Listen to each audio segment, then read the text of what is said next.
هەوڵەکانی یەکێتی لە هەرێم و لە بەغداش هەمویان لە پێناو باشکردنی ژیان و گوزەرانی هاوڵاتیان و دابینکردنی موچەی موچەخۆرانە. ئەوە تا باڤڵ تاڵەبانی لە هەرێمی کوردستان هەموو هەوڵێکی خۆی خستۆتە گەڕ بۆ لێک نزیک بوونەوەی لایەنە سیاسیەکان و چارەسەرکردنی گرفتەکان. لاور شێخ جەنگیش لە بەغداوە دەڵێت بەڵێنمان بە میلەتەکەی خۆمان داوە هەوڵەکانمان چڕ بکەینەوە لە پێناو چارەسەرکردنی کێشەکانی نێوان هەرێم و بەغدا.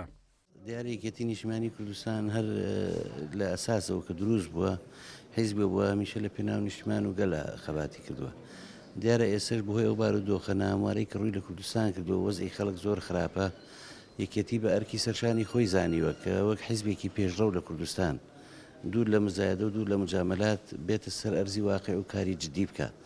بۆیە خۆشبەختانە هاوسەرۆکان لە ماوەیە زۆر جددی لەگەڵ حکوومەتی عێراق و لەگەڵ کۆنسوڵ و سەفارەتەکان لەسەر خەتن لە پێناو چارەسەردنی ئەم کێشێت.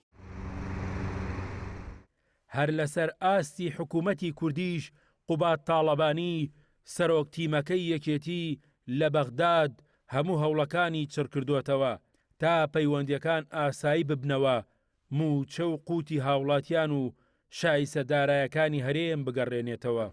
هاوسەرۆکانی یەکێتی و سەرجەم سەرکردایەتی یەکێتی هەوڵی تەواوی خۆیان خستۆتە گەڕ بۆ گەشتن بە چارەسەرێکی گونجاو بۆ دۆزینەوەی میکانیزمێک لە نێوان هەرێمی کوردستان و عێراق بەمەبەستی دابینکردنی ئەو شایسە دارایانی کە لە بەغداوە دەنێرێت بۆ هەرێم بەمەبەستی دۆزینەوەی دەرچەیەک بۆ ئەم دۆخە چەق بەستووی نێوان هەرێم و نێوان عێراق. هەموو ئەم هەوڵانەی یەکێتی بۆ گەلەکەی لەوەوە سەرچاوەی گرتووە. یەکێتی حزبی گەلە هەڵقوڵاوی ناو جەماوەر و هاوڵاتیانی بەشمەینەتە.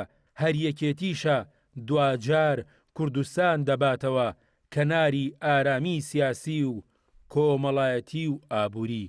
گۆران سەید نووری، گەلی کوردستان، سلێمانی.